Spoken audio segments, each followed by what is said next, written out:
왔네, 또 왔어. 네, 또 왔네요. 저 세 번째인가요? 아, 그렇구나. 우리 원년 멤버니까. 너무 이렇게 많이 써먹는 거 아니에요? 매번 스튜디오가 바뀔 때마다 지금 한 번씩 써먹고 있잖아요. 스튜디오가 바뀔 때마다 사실 최첨단에 지금 오늘 마이크까지 생겼네요. 나날이 업그레이드 되고 있네요. 네, 저희가 네. 돈을 좀 벌어서 하나씩 네. 장비를 바꿔볼 계획이에요. 돈을 많이 벌었는데 저한테는 이제 아무것도 떨어지는 게 없는데. 아직 못 벌었어. 아직. 그래도 구독자가 엄청 많이 늘었다면서요. 네, 축하드립니다. 1,700명 돌파. 내년에 한 5,000명 넘어가면 되겠네요. 그럼 아나운서 안 해도 되겠네요. 진짜 아유, 죽을 때까지 매번 다닐 거예요. 아직 죽을 때까지 다녀야죠. 네. 우리 김영민 매니저님과 오늘 배울 거는요. 네. 첫 번째, 주린이를 위한 강의예요. 네. 그러니까 매년 연초에 이렇게 하면은 주식시장에서 실패할 일 없다. 네. 뭐 그런 주제로 이야기해 보려고 하는데 연초에 대형주가 갈지 아니면 중소형주가 갈지 궁금해하신 분들을 위해서. 네. 특히나 내년도 전망이 사실 좀 불안해요. 어렵죠? 어려운 걸 떠나서 너무 이게 장밋빛 전망이 판을 치다 보니까 사실 전망하고 거꾸로 가는 데가 되게 많았거든요. 올해도 마찬가지잖아요. 올해 뭐 증권사들 예상 완전히 다 빗나갔잖아요.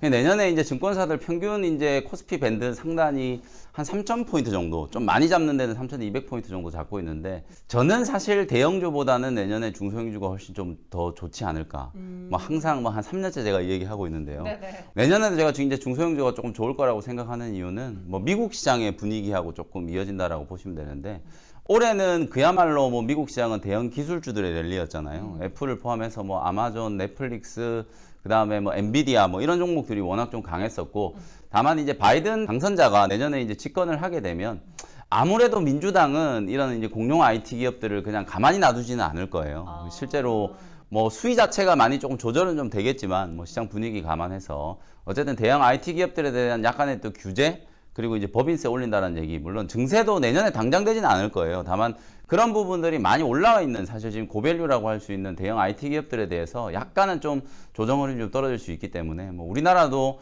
삼성전자가 8만 원 넘었었잖아요. 네네. 저는 깜짝 놀랐거든요, 진짜로. 내년에 갈 걸 올해 다 갔다. 뭐 이런 생각이 지금 들 정도로 네. 너무 많이 올랐기 때문에 차라리 지금부터는 중소형주 종목들을 조금 더 집중적으로 대응하시는 게 좀 좋을 것 같고, 삼성전자, LG전자, 사실 뭐 LG전자도 그동안에 스마트폰 때문에 되게 좀 부진했었는데 이제 맞아요. 전장이 막혀 있는 혀를 완전히 뚫어버렸잖아요. 제대로 뚫었죠. 뚫은 건 좋았는데 너무 또 급하게 올랐어요. 그래서 차라리 관련된 종목들을 열심히 좀 찾자. 그게 저는 좀 더 좋을 것 같고, 미국도 오히려 이제 우리 동학개미뿐만 아니라 서학개미 분들도 정말 많잖아요. 그렇죠. 뭐 테슬라를 포함해서 올해 정말 짭짤하게 재미를 많이 보셨는데, 내년에는 러셀 2000에 이제 포함되어 있는 미국 주식들도 좀 중소형주들을 위주로 보시는 게 조금 더 좋지 않을까. 우리나라도 코스닥 시장 조금 조심스럽긴 하지만 한 1200포인트 가능하지 않을까. 코스피에 비하면 너무 못 올랐어 올해. 그렇긴 하죠. 그리고 코스닥 지수가 많이 올랐다라고 얘기하는데 셀트리온 헬스케어하고 셀트리온 제약 시가총액을 한번 보세요. 셀트리온 헬스케어 20조 훌쩍 넘었잖아요. 셀트리온 제약도 10조 넘었거든요. 네.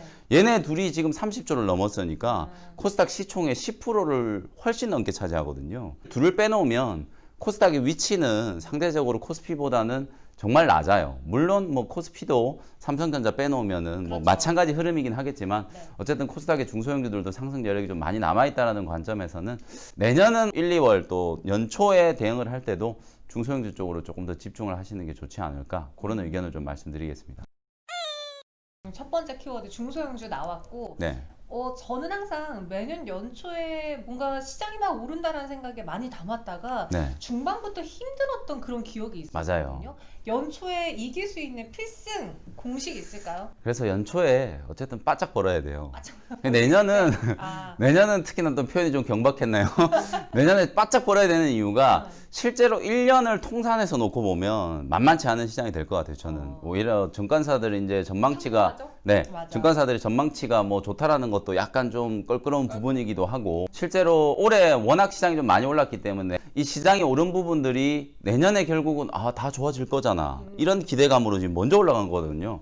근데 내년에 다 좋아질 거라고 생각했는데 안 좋아지면, 그럼 패닉이죠. 그렇죠. 그런 상황이 분명히 생길 수가 있기 때문에 많은 투자자들이 정신 차리기 전에 내년은 1분기 때 정말 좀 공격적인 투자를 하실 필요가 있다. 그게 이제 가장 핵심적인 포인트라고 생각하시면 되고, 네. 그럼 업종을 이제 뭘 먼저 볼 거냐.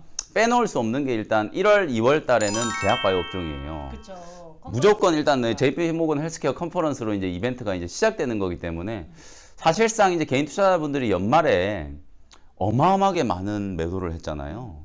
그러니까 양도세 회피하기 위한 물량, 사실 종목당 10억 이상 갖고 있는 분들 양도세 회피하기 위해서 이제 배당 기준일날 매도를 많이 했는데, 사실 회피 물량이라고 하기에는 너무 많은 물량들이 매도 나왔었거든요. 그럼 제가 생각했을 때는 실제로 그냥 주주명부에 이름을 올리는 것 자체가 싫은 거죠. 수익 많이 난 분들은 분명히 이제 차익 매도를 많이 했거든요. 그러면서 가장 좀 심하게 조정받은 섹터가 제약바이오이기 때문에 가격적으로도 이제 연초에 뭐 JP모건 헬스케어 컨퍼런스 이벤트도 있고, 실제로 기관 외국인들은 그동안에 정말 줄기차게 제약바이오 종목들을 매도 거의 뭐 올해 한 8월 9월 넘어가면서부터는 제약바이오 종목들을 정말 많이 매도했거든요. 네. 물론 셀트리온 헬스케어 빼고 나머지 이제 중소형 제약바이오 종목들을 매도를 정말 많이 했기 때문에, 사실 시가총액 전체에 차지하는 비중을 감안했을 때도 제약바이오 종목들은 기관 외국인들이 좀 담아야 돼요. 실제로 배당 기준일 전후로 뭐 지난주 목요일 그리고 어제도 마찬가지였죠. 이틀 동안에 금융투자나 기관들이 이제 매수를 했는데 그게 거의 다 대부분 제약바이오 업종이었거든요. 그런 흐름들을 감안을 한다면 연초에도 분명히 이제 제약바이오 기업들을 가지고 기관 외국인들은 분명히 수익률 게임을 할 가능성이 좀 높기 때문에 제약바이오 업종 반드시 좀 보셔야 된다. 대신에 많이 올라가 있는 거, 뭐 신규 상장된 종목들, 그 다음에 치료제 이슈 부각되면서 급등했던 종목들, 그런 종목들은 이제 조금 닳고 달았다. 오히려 JP모건 헬스케어 컨퍼런스 전후로 이제 임상과 관련된 종목들, 그런 종목들 되게 많이 있거든요. 그래서 좀 저평가되어 있는 종목들 중에서 신약 개발하고 있는 그런 회사들이 상대적인 위치가 좀 낮아져 있는 상태라서 조금 더 주목을 해보시는 게 좋을 것 같다. 그 다음에 한 업종 더 얘기하면 반도체 또 빼놓을 수 없거든요. 그렇죠. 삼성전자 너무 많이 올랐어요. 계속 말씀드리지만 8만전자 이제 뭐 이룰 건 다 이뤘다. 그래서 삼성전자하고 이제 관련되어 있는 종목들 내년에 이제 메모리 업황이 되게 좋을 거라고 얘기하잖아요. 특히나 저는 장비 쪽보다는 소재 쪽 종목을 많이 말씀을 좀 드리고 싶거든요.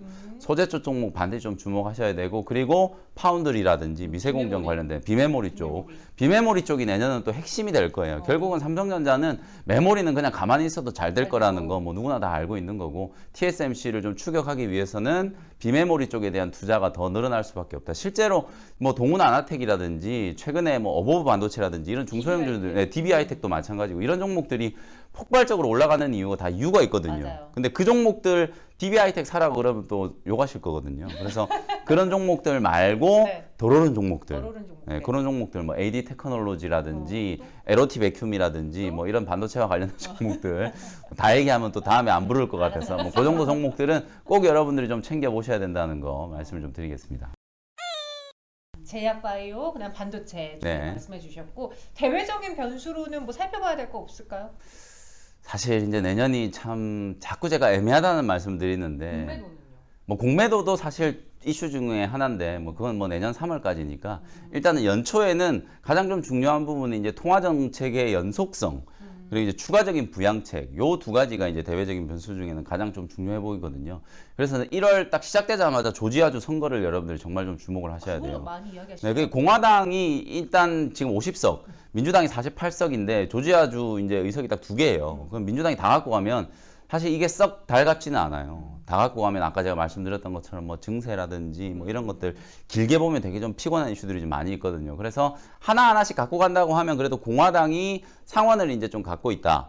그런 이제 전제하에 그럼 추가 부양책이 과연 쉽게 좀 나올 수 있겠느냐, 이 부분이 핵심이거든요. 어쨌든 바이든 대통령 정권 초기에는 우리가 이제 밀월 관계, 허니문 시기라고 하잖아요. 그래서 뭐 공화당 쪽에서도 크게 뭐 태클을 걸지는 않을 거고, 뭐 트럼프 대통령도 최근에 뭐 물러나기 직전에 현금 2,000달러씩 지급해야 된다라고 주장하면서 서명을 뭐 안 한다 이런 얘기까지 있었잖아요. 맞아요. 그래서 내년에 1, 2월이 넘어가기 전에 저는 분명히 추가적인 부양책에 대한 논의가 좀 있어야 시장이 그걸 이제 안전판 삼아서 계속 좀 올라갈 수 있다라는 거, 그걸 여러분들이 연초에 꼭 주목해 보시면 될 좋을 것 같고, 그 다음에 연준 지난 12월 달 FOMC 때도 사실은 이제 조금 실망스러웠거든요. 네. 뭐 채권 매입이라든지 추가적인 이제 부양책에 대한 강력한 시그널이 좀 없었기 때문에 연초에 이제 FOMC가 열렸을 때 적어도 이제 지금 현재 제로금리 수준을 유지를 하면서 계속해서 이제 완화적인 기조를 유지하겠다라는 걸 좀 강조하는 등 그런 이제 코멘트 정도가 좀 나와줘야 줘야지. 전체적인 어떤 수급 흐름에 좀 긍정적인 모멘텀이 좀 될 수 있기 때문에 대외적인 변수는 요 두 가지를 여러분들이 좀 꼭 체크하시면서 연초 시장 대응하시자, 이렇게 말씀을 좀 드리겠습니다. 딱 20초의 시간 드릴게요. 연초에 포트 새로 짤까요? 아니면 기존 거 그대로 가져가요? 기존 거 갖고 와야죠. 왜냐하면 주도주 장세가 크게 바뀌지 않을 거예요. 네. 기존 포트를 갖고 가시면서 그때그때 이제 이슈가 부각될 때마다 좀 줄였다 늘렸다 하는 그런 전략으로 이제 대응하시는 게 소위 말해서 이게 이제 뭐 고급스럽게 좀 표현하면 바벨 전략인데요. 뭐 어렵게 얘기하면 바벨 전략인데 사실 그 되게 힘들어요. 이게 개인 투자자분들이 하기가. 네. 근데 어쨌든 이슈에 따라서 움직이는 섹터가 있고 또 시장을 그냥 길게 보고 이제 주도하는 종목들이 있기 때문에 큰 틀에서는 지금 현재 이제 포트를 크게 바뀔 필요는 없다. 다만 지금 전혀 엉뚱한 종목들 갖고 계신 맞아요. 분들은 당연히 갈아엎어야죠. 그렇죠. 그것도 여러분들이 한번 심각하게 스스로 고민을 한번 해보시면 좋을 것 같습니다. 알겠습니다. 연초에는 이 공식이 통한다. 통한다. 네. 사전에 준비했던 거 아닌데.